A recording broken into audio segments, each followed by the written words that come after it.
लाला को जन्म नक्षत्र भी हो। लाला का जन्म नक्षत्र कौन सा है? रोहिणी। रोहिणी नक्षत्र भगवान। तो मैया ने आज भगवान का जन्मदिन मनाया। एक बात कहूं, जन्मदिन नक्षत्र से ही बनता है। क्यों बनता है? कि भाई हमारा जो नाम निकलता है वो जन्म नक्षत्र से ही तो नाम निकलता है।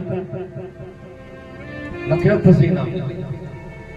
कोई पंडित जी के पास में जाओ, हमारे बच्चा हुआ है साहब, नाम निकाल दो उसका, कौन सा नाम आता है?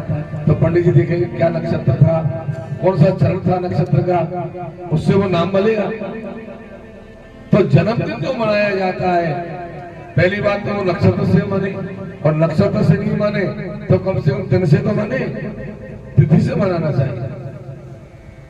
जन्मदिन को हमेशा तिथि से मनाना चाहिए, न कि तारीख से। तारीख का तो कोई मतलब ही नहीं। अरे भाई, जब हमारे सनातन धर्म के सारे त्योहारों को हम तिथि से मनाते हैं, सारी चीजें तिथि से मनाते हैं, तो फिर जन्मदिन तिथि से क्यों नहीं मनाना चाहिए? कोई कहता जन्म तिथि, अरे जन्म तिथि से बनना चाहिए। तो मैया ने जन्मदिन मनाया। कैसे मनाया? जन्मदिन मनाना चाहिए। हम मनाते ना जन्मदिन, कैसे मनाते?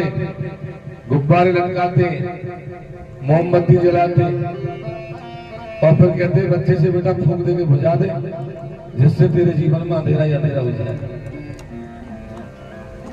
इस बात को तो गंवार से गंवार आदमी भी जानता है कि जन्मदिन के दिन दीपक जलाना चाहिए, बुझाना चाहिए। जलाओ दिए मगर रहे ध्यान इतना कि धरा पर कहीं अंधेरा न रह जाए। जन्मदिन के दिन दीपक जलाना चाहिए। देखो, आप मोमबत्ती जलाओ, गुब्बारे लटकाओ, सब कुछ करो, लेकिन जन्मदिन के दिन थोड़ा धार्मिक संस्कार भी होना चाहिए। क्या? दीपक जलाओ घी का, और ब्राह्मण को बुलवा के पूजा कराओ। काय की पूजा कराए? बड़े गणेश जी की पूजा कराओ, अपने कुल देवताओं की पूजा कराओ, और षष्ठी देवी की पूजा कराओ, और 7 चिरंजीवियों की पूजा कराओ। 7 चिरंजीवी कौन है? अश्वत्थामा, बलि, व्यास, हनुमान, विभीषण, कृपाचार्य, परशुराम। ये 7 चिरंजीवियों की पूजा करने से बच्चे की लंबी आयु बढ़ती है। हमेशा कराने चाहिए। उसके बाद पाठ कराओ, हवन कराओ, ब्राह्मण भोजन कराओ। धार्मिक संस्कार जरूर होना चाहिए भाई।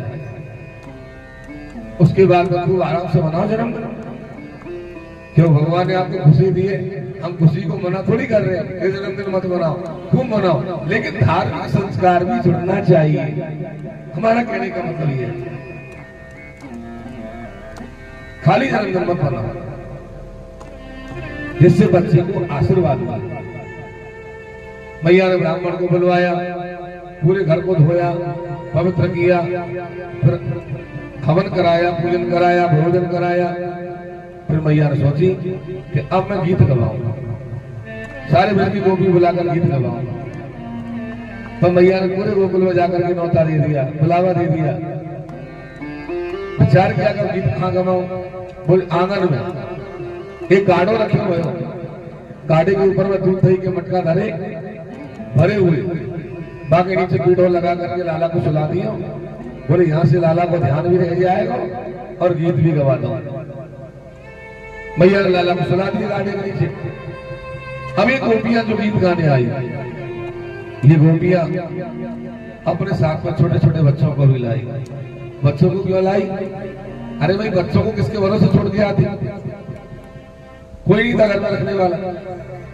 तो ये सारे बच्चे जो आए, सारे बच्चों ने अपनी अपनी माताओं को तो छोड़ दिया, और भगवान जहां सो रहे थे गाड़े के नीचे, सारे बच्चे वहां आ गए और भगवान को खिलाने लग गए बच्चे। अब गोपियां गीत गाने लग गई। जब ये सारे बच्चे भगवान को खिला रहे थे, तभी कंस के द्वारा भेजा हुआ एक राक्षस मथुरा से चल दिया, जिसका नाम है शक्तासुर। क्या नाम है? शक्तासुर। अब ये शक्तासुर वहां से चल दिया। भगवान ने सोचा शक्तासुर आ रहा है, मेरा तो क्या बिगाड़ेगा, पर गाड़ा पटक दिया तो बच्चे दब के मर जाएंगे, अब क्या करूं? अब बच्चों के पास में क्या होता है, रोने का ही हथियार होता है। भगवान ने रोना शुरू कर दिया, लेकिन कौन सुना रोने की आवाज, सब गीतों में मस्त हो रही। जब किसी ने रोने की आवाज को नहीं सुना तो सक्तासुर आ गया, और सक्तासुर आकर के गाड़े के पीछे छिप गया, हाथ लगा के बैठ गया कि हाँ अब मैं गाड़ी को पटकूंगा और सारे बच्चों को दबा के मार दूंगा। ऐसा विचार करके गाड़ी के पीछे आकर के जैसे छिप करके बैठा, भगवान का कोई और दाव तो लगा नहीं, और भगवान ने गाड़ी के नीचे सोते सोते ही और पैर को लंबा करके जोर से गाड़ी को लात मारी। लात के मारते गाड़ा पलट करके गिरा, और गिरते ही ये सक्तासुर दब करके मर गया। बोले कृष्णचंद्र भगवान की। सक्तासुर दब करके मर गया। सारे दूध दही के मटका फूट गए, बच्चे दूध दही के सड़ गए। गाड़ी के गिरने का जैसे धमाका हुआ, सारी गोली भागी। फिर ये कहेगा भैया ये गाड़ो कैसे गिर गए, आगे देखा तो गाड़ा पलटा हुआ पड़ा है, राक्षस दबा हुआ पड़ा है, और सारे बच्चे दूध दही के साथ। ये गोपी ने आकर के बच्चा से पूछी, अरे भैया ये गाड़ो कैसे गिर गए। अब बच्चे कभी झूठ थोड़ी बोलते, बच्चे तो बच्चे होते। फिर गोपी ने पूछा, अरे भैया ये गाड़ो कैसे गिर गए। और एक बच्चा ने मैं बताऊं कैसे गिर गए। बोले बता। बोले छोटे से भैया ने लात दे दी और गाड़ो गिर गए। कोई के नहीं आई समझ, हे भगवान ये कोई बीमारी बात है, छोटे से लाला की लाश से गाड़ो गिरेगा, ये तो जुल्म करे तुम्हारे छोरा। कोई की ये बात समझ में नहीं आई, और भगवान ने खेली खेल में सक्तासुर मार दिया।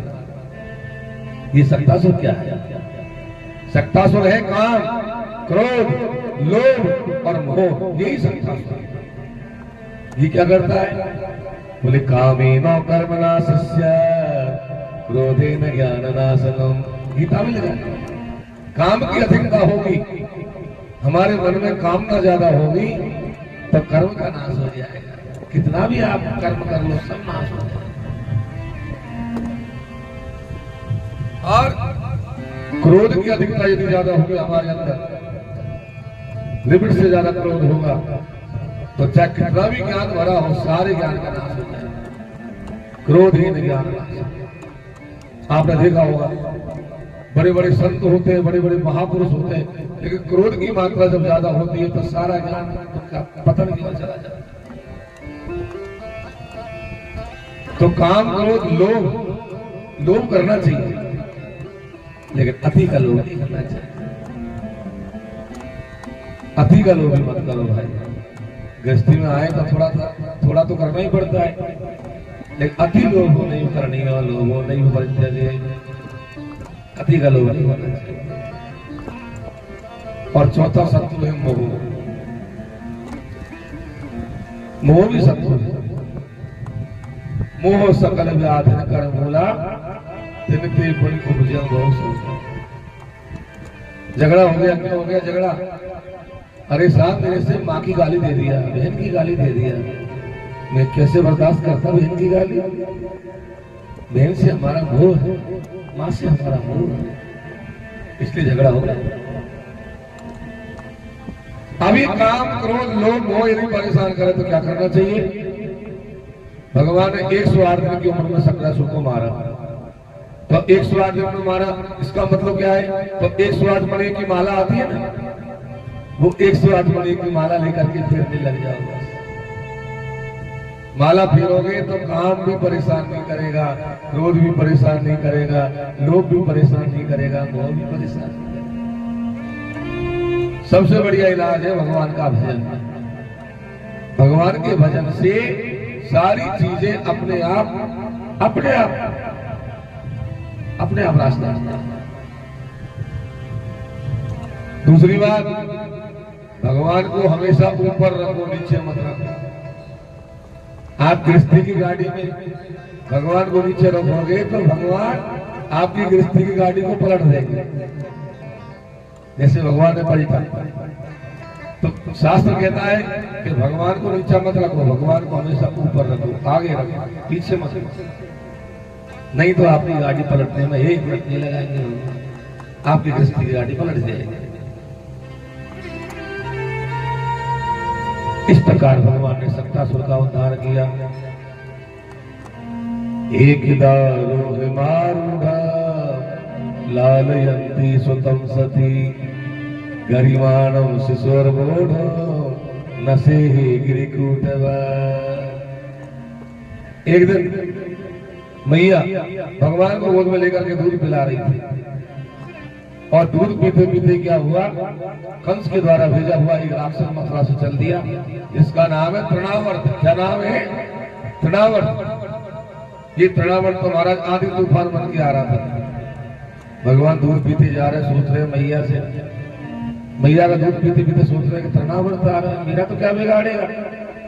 पर मैया को उड़ा के ले गया तो मैया मर जाएगी, अब क्या करूं, अब मैं क्या करूं।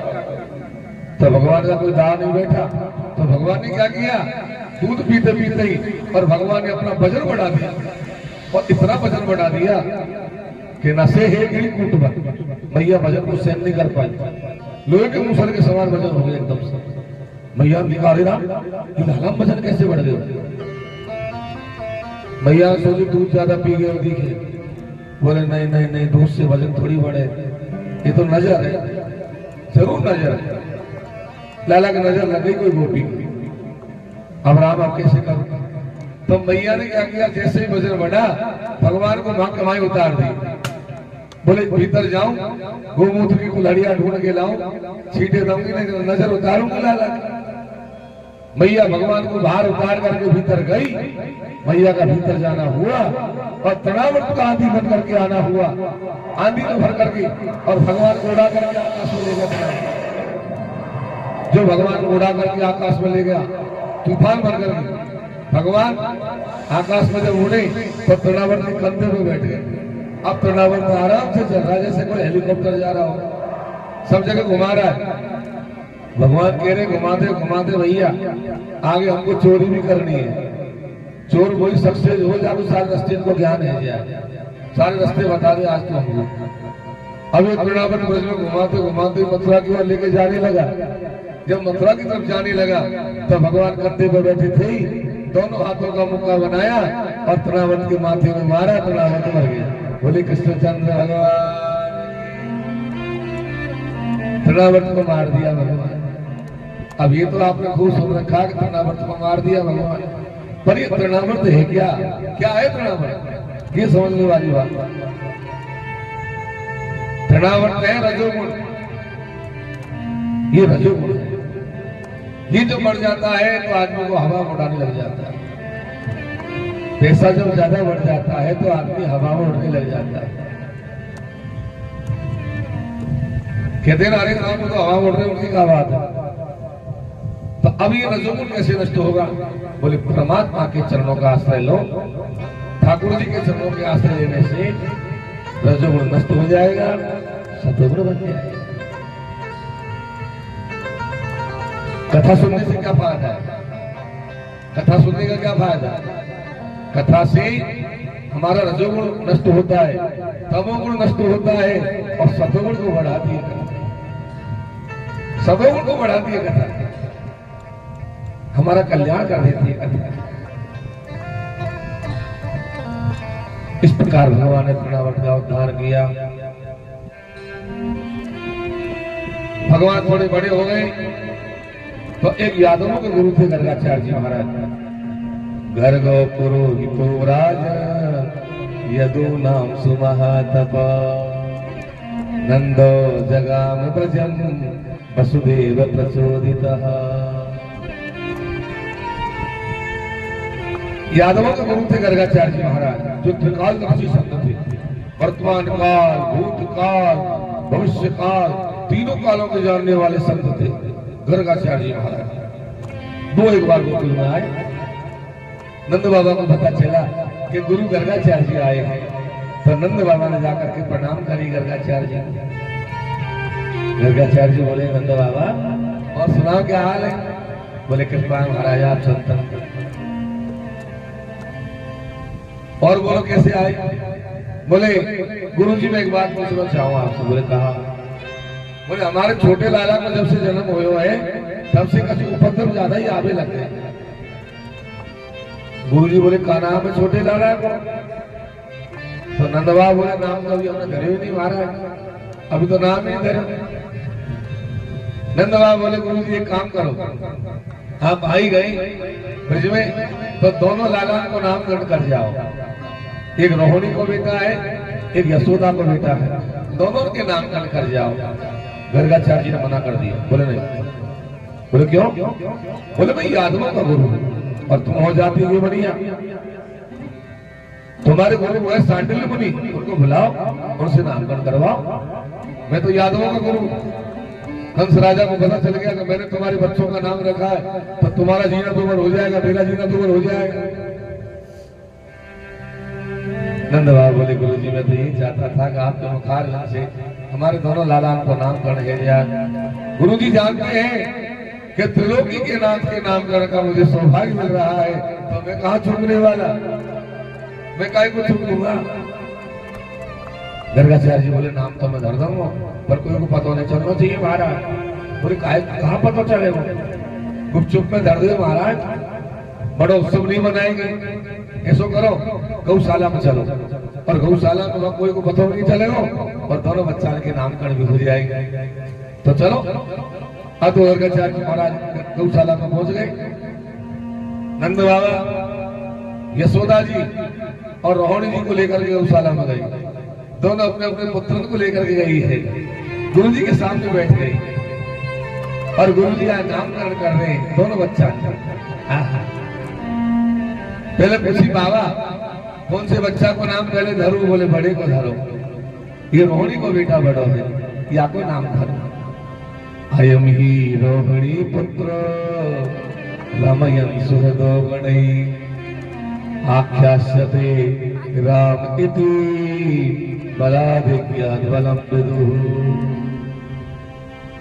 गुरु जी कह रहे हैं ये रोहिणी का बेटा है, ये सारे गुणों की खान है, इसका नाम राम है और ये बलवान का बलवान होगा, इसलिए इसका नाम होगा बल।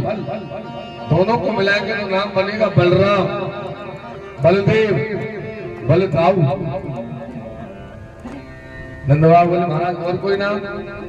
बोले इसका कर्षण किया गया, इसका कर्षण करके देव जी में से रोहिणी में लाया गया, इसलिए इसका दूसरा नाम होगा संकर्षण। बोलिए संकर्षण भगवान की जय हो। नंद बाबा के महाराज बड़े लाला को नाम तो धर दियो, अब छोटे को भी नाम धर दियो।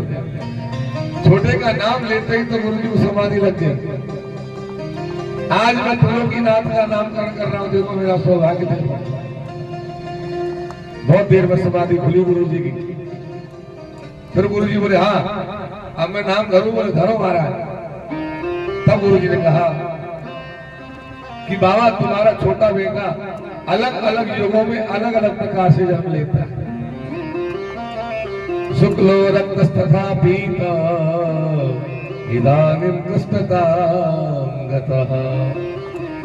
कभी सफेद रंग का होता है, कभी लाल रंग का होता है, कभी पीले रंग का होता है, अब की बार काले रंग का, जिसका नाम होगा कृष्ण। इदानीं कृष्णतां गतः, कृष्ण नाम रख दिया। कृष्ण का अर्थ क्या होता है? कृष्ण शब्द का अर्थ क्या है? कृष्ण शब्द का अर्थ है कर्षति जीवानाम चित्तम इति कृष्ण। जो जीव के चित्त को खींचे वही कृष्ण। कृष्ण वाचको सद्गुण समेत विवाचक कृष्ण। ये व्याकरण का परिभाषा है कृष्ण शब्द।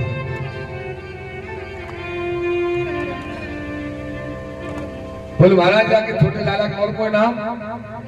तो गर्गाचार्य जी क्या कह रहे? बहूनि सन्ति नामानि रूपाणि तसुतास्यते। तुम्हारे छोटे लाला के नाम की तो गिनती नहीं। ये जैसे जैसे काम करेगा वैसे वैसे नाम हो जाएंगे। सबको प्यारा लगेगा, मोहन यहाँ से कहेंगे। रस्सी से बंधोगे तो दामोदर बन जाएगा, मुर्को मारेगो मुरारी, वन को मारेगो बकारी, गोवर्धन उठाएगो गधारी बन जाएगा। या के नामन की तो कोई गिनती नहीं है। पूरी विष्णु सहस्त्रनाम गोपाल सहस्त्रनाम भरे पड़े। नंद बाबा ने कहा महाराज या की कुंडली बना के देखो आगे चल के कैसो होगा। गर्गाचार्य महाराज ने कुंडली बनाई। बोले या कि 5 ग्रह उच्च के पड़े हैं, और तो सारी बात बढ़िया है बाबा, पर आपको ये छोटो लाला एक नंबर को चोर बनेगो। ये महाराज जी का कह रहे हो? बोले हाँ, एक नंबर को चोर बनेगो और चोरी तो करेगो जो करेगो, पर पकड़ में और नहीं आएगा। महाराज अच्छा एक बात बताओ, महाराजा की ब्याह सगाई भी होगी कि नहीं होगी? बाबा पूछ रहे तो गुरुजी क्या कह रहे? बाबा या के बहुत सारे ब्याह हो, बहुत सारे ब्याह? बोले हाँ, या के 5 उच्च के बड़े हैं और साथ में घर में नीच खेत का राहु बैठा हुआ है, इसलिए जाके बहुत सारे ब्याह होंगे। बाबा के 2-4 ब्याह होंगे तो महाराज और ज्यादा, 10-20 और ज्यादा, 150 बोले और ज्यादा, 1500 बोले और ज्यादा, 2-4 हजार बोले और ज्यादा, 10-20 हजार होंगे तो महाराज बोले हो सके। गुरुजी के मुख से निकल गया कि तुम्हारे लाला छोटे लाला में तो नारायण समो को नहीं, नारायण भगवान के समान गुण मौजूद है। संत बाबा ने हाथ जोड़ लिए, बोले महाराज आपने खुद बताइए। गुरुजी को खूब दान पुण्य किया और दान पुण्य करने के बाद गुरुजी को विदा कर दिया। अब तो दोनों भाई बड़े हो रहे हैं। जब थोड़े बड़े हुए भगवान काले नो ब्रजपाल नो गोकुले राम केशवो, काले नो ब्रजपाल गोकुले राम केशवो, काले नो ब्रजपाल गोकुले राम केशवो।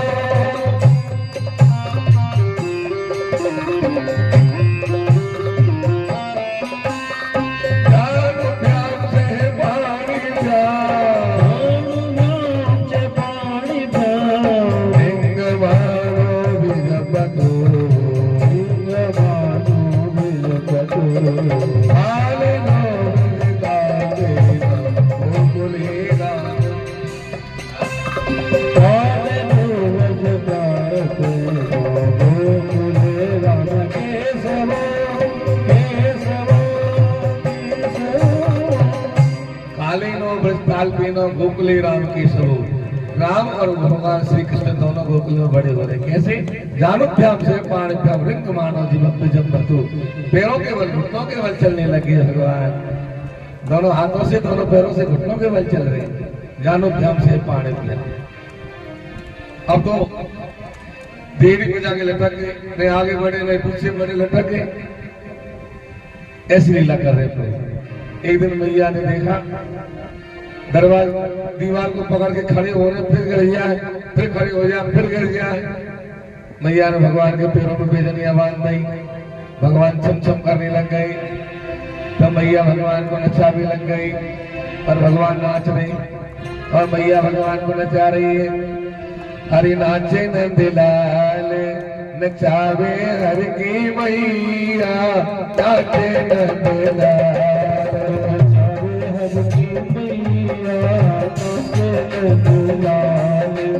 नचावे हर की मैया, नचावे हर की मैया, नचावे यशोदा मैया, नचावे हर की मैया, नचावे यशोदा मैया, नाचे नंदलाल नचावे हर की मैया, नाचे नंदलाल।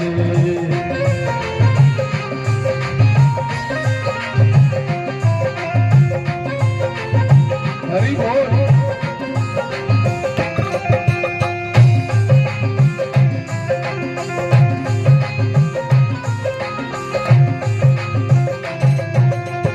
दूध नहीं पीवे लाला, दही नहीं खावे, दूध नहीं पीवे लाला, दही नहीं खावे, दूध नहीं पीवे लाला, दही नहीं खावे, दूध नहीं पीवे लाला, दही नहीं खावे, माखन से तेरी को बड़न खवैया, माखन से तेरी को बड़री की मैया, नाचे नंदलाल नचावे हर की मैया, नाचे नंदलाल।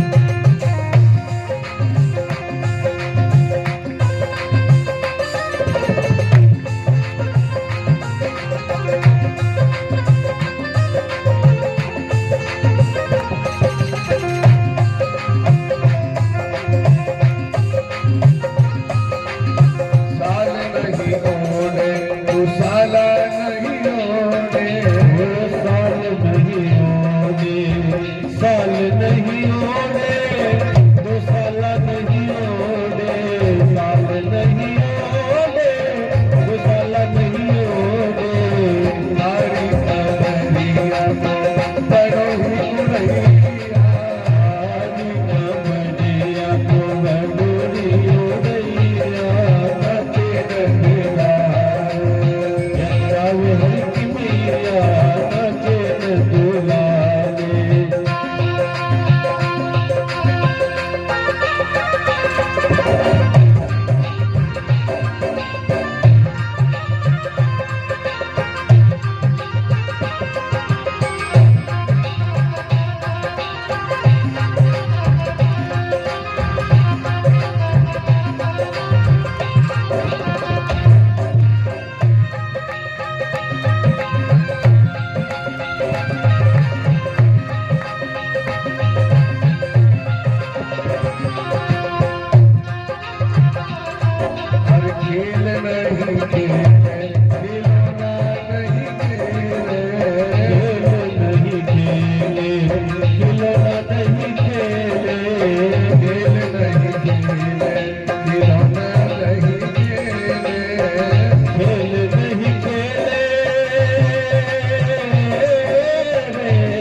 करने लगे।